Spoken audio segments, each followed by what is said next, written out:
Hello. My name is Kathleen. And I'm Molly. On Instagram, Indigo Kathleen. And Cosmistic Lens. The links will be in the description. We're coming to you today from Guatemala, San Marcos, La Laguna. It's known as like a spiritual hub and a vortex of intense transformational energy. So you see a lot of people interested in esoteric topics here.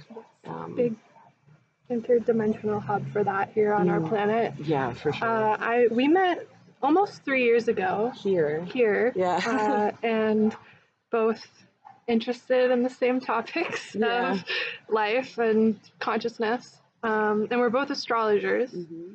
And we're coming on here today to talk about astrology. Yeah. And like the misconceptions around it, what it actually is. Yeah, and like the validity of it and how it can help understand your different aspects of your psyche and personality. Yeah. I think we should dive into like the misconception, right? And why people invalidate it so quickly. Well, most people in our world and the mainstream world associate astrology with just like the horoscope in the newspaper, right? Like that's all it is, you know?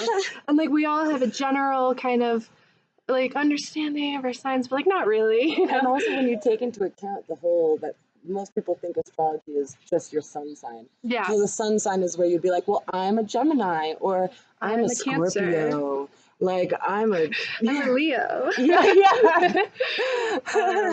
Yeah, but truly astrology is this complex ancient science that we are still grappling and learning and mastering. There's always something to learn. Yeah. And in terms of the sun sign, like, so the sun sign, as we said, is that thing. I'm a Leo. I'm a this. I'm a that.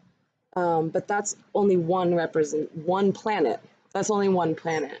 And to actually understand astrology in a real scientific, psychological way. Because that's what it is. It's what it is. Like people like Carl Jung loved astrology and used astrology to help him map out his system, which FYI became Myers-Briggs. So there's connection. There's a lot of connection. He also loved tarot. But so the sun is one planet and it represents one thing.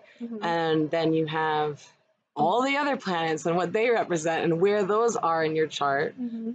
Each planet represents a different aspect of the psyche or personality. And depending on where those things fall in the chart, what sign and what house, it has a different flavoring of energy for that aspect or part of the psyche personality. And then people ask, okay, but why? Like why do I even have these planets? What do you mean my Jupiter is in Pisces, you know? But basically it's like, think about it, like the moment you are born, the second you're born, you come out of your mother's womb, you take your first breath of air in this incarnation, where all the planets are in the sky. They're making all sorts of geometrical shapes. That then is literally in the sky making those shapes. Interacting with each other is what she's talking about too. And I know this to many seems like, what do you mean? But the planets have souls and energies and archetypes and expressions. Like they all have their individual spirit, basically, and that's the macrocosm of our solar system, and then we're here on Earth in this very complex, powerful little planet, and we're affected by the macrocosm and the microcosm. So it really, when we start to learn the language of the planets and start to connect to the planets and their spirit,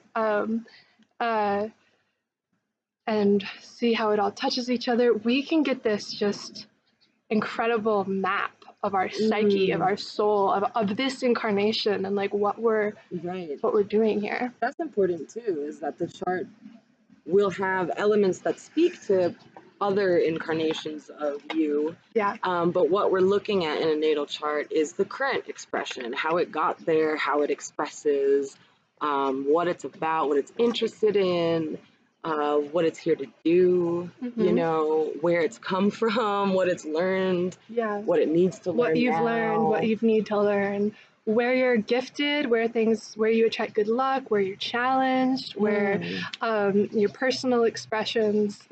It's all in there in the natal chart. Yeah.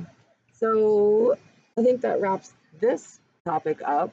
And we're going to be making some more videos right now to get deeper into it with you guys. So check those out.